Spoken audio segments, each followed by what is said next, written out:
When you bought the car, it felt like you brought something home. Metal, movement, convenience, maybe even pride. You parked it, locked it, learned its angles. It felt tangible, present, yours. But slowly, another object began to appear in your life. Less visible, less exciting, yet far more consistent. A number. A due date. A reminder that arrived whether you drove the car or not. Over time, this presence grew steadier than the car itself. You still say you own a vehicle, but what your mind interacts with most is the obligation attached to it. The car sits quietly. The bill speaks every month. And without realizing it, the relationship shifts. What you use occasionally becomes secondary to what you must remember constantly. This is the quiet question underneath the purchase. Not what you bought, but what actually moved in with you. The moment ownership quietly turns into obligation. At first, ownership feels clear and uncomplicated. You decide when to drive, where to go, how to use the car. The sense of control feels natural, almost automatic. This is what ownership is supposed to feel like. Access without friction, choice without negotiation. Then something subtle changes. Not in the car, but in your awareness. You begin to notice the car even when you're not using it. It exists in the background of unrelated decisions. Weekends, purchases, silence before spending. Ownership starts asking for attention instead of offering freedom. What makes this shift hard to name is that nothing is taken away outright. You still drive the same roads, you still hold the keys. Yet the relationship has tilted. The car no longer waits for you. You are quietly waiting for the next reminder tied to it. This is the first quiet transformation.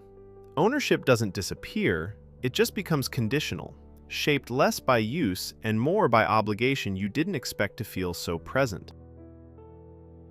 At the beginning, the price is everything. You compare numbers, calculate totals, negotiate, justify. The cost feels concrete, even heavy, but it's finite, a decision with edges. Once it's made, the price tag quietly disappears from view. What replaces it is something more persistent. The bill doesn't ask to be evaluated again. It simply returns. Month after month, unchanged in tone, immune to how often you drive or how much you enjoy the car. The mind stops thinking about cost and starts thinking about continuity. This is where perception shifts. The car becomes episodic, present only when you use it. The bill becomes permanent, a fixed rhythm embedded in time. You don't remember the total anymore. You remember the due date. This regret forms gently, not because the bill is unfair, but because something that was once a choice-based number has turned into a recurring presence, more familiar than the object it was meant to represent. Over time, the car stops feeling like an object you occasionally think about. It becomes part of the month itself, a fixed presence that shows up in your mental calendar alongside rent, utilities, and other non-negotiables. Even on days you don't drive, the car is still there, quietly occupying space in your awareness. This changes the relationship. The car is no longer tied to experience or enjoyment. It's tied to time. Each month arrives already shaped by its existence. You don't ask whether you need the car this month, you assume it. The question is no longer use or not, but simply manage. What's subtle is how quickly this feels normal. The mind adapts to repetition with ease. The extraordinary becomes ordinary, and the monthly presence fades into the background while continuing to influence decisions. This regret isn't sharp. It's the realization that something you bought to move through space has anchored itself firmly in your sense of time. There is a quiet contradiction in using something you haven't fully paid for. You drive freely, but with an underlying awareness that this freedom is provisional. The keys are in your hand, yet a part of the car still belongs to a future you must continuously satisfy. Permission is never spoken, but it's always implied. You notice this in restraint. You hesitate before long trips. You weigh mileage against usefulness. You treat the car carefully, not only because it's valuable, but because it still feels borrowed from time. Use becomes moderated, subtly negotiated with the bill that hasn't finished arriving yet. What's strange is how normal this feels. Many people live inside this arrangement. Responsibility gets mistaken for ownership and caution for maturity. The mind adapts to conditional access faster than it realizes what it has accepted. This regret isn't about fear of damage or loss. It's about sensing that full permission was postponed, and that even enjoyment now carries a quiet requirement to stay justified. The psychological shift from choice to maintenance. At some point, the decision fades and maintenance takes its place. You no longer think about why you chose the car, only about keeping everything running smoothly. Payments, insurance, servicing. The language in your head changes from intention to upkeep, from desire to responsibility. This shift is quiet because it feels sensible. Maintenance is what adults do. Systems need care. Nothing feels wrong. Yet psychologically, something important has moved. Choices energize. Maintenance stabilizes. And when life tilts too far toward maintenance, motivation becomes functional rather than alive. You stop asking whether the car still fits your life. You ask how to keep it fitting. The option to reconsider doesn't disappear, it just becomes mentally expensive. Questioning feels disruptive, so you adapt instead. This regret isn't about routine itself. It's about realizing that something born from choice is now sustained by obligation, and that your role has shifted from chooser to caretaker without a clear moment of consent. Over time, the bill becomes the most tangible part of the ownership experience. You don't touch it, but you feel it.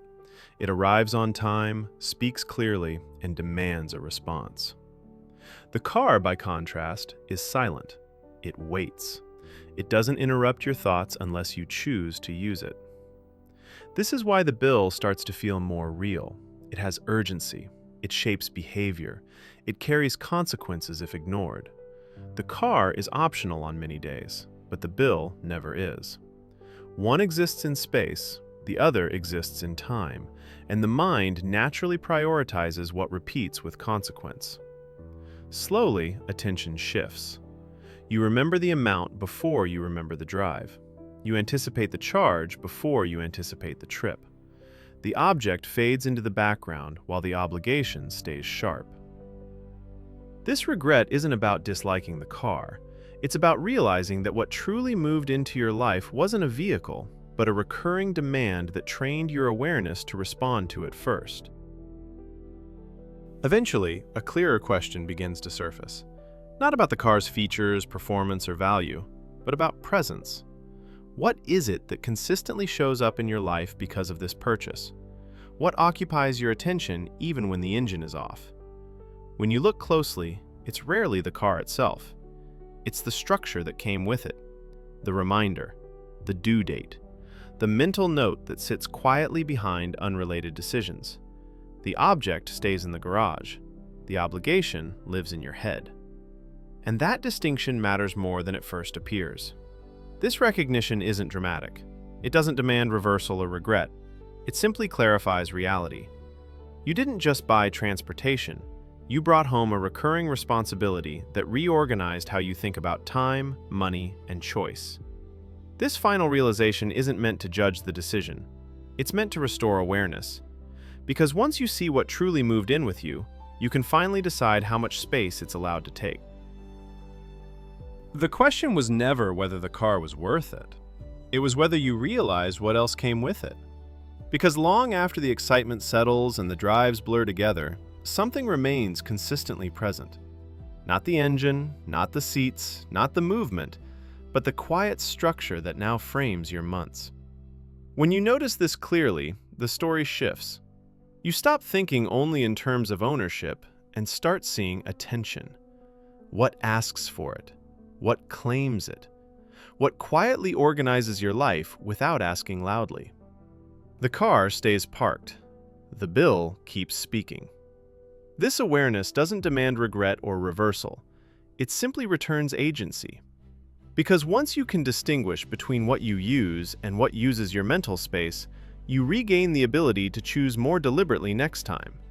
Not just what you buy, but what you allow to live with you month after month.